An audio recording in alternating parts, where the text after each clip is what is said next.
Hello everyone, my name is Wilfredo Mosquera. In this opportunity, I'm going to share some practical about tongue twister in phonetics course. The first tongue twister is: all I want is proper cup of coffee made in proper copper coffee pot.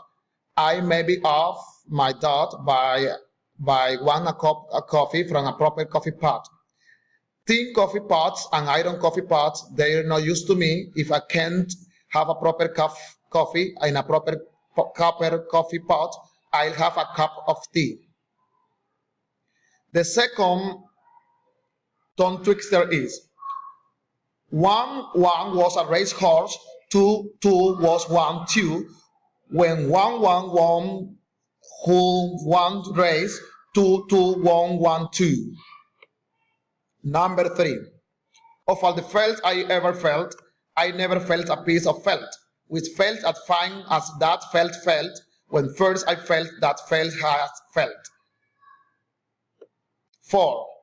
Amidst the mix and coldest frost, with sorrowed figs and loaded balls, he thrusts his figs against the post, and still in six he seeks the ghost. And the last tongue twister is: 3 tinker thinking TOEFL talks. This is a difficult practice, but I try to improve every day. Thank you so much and see you next opportunity.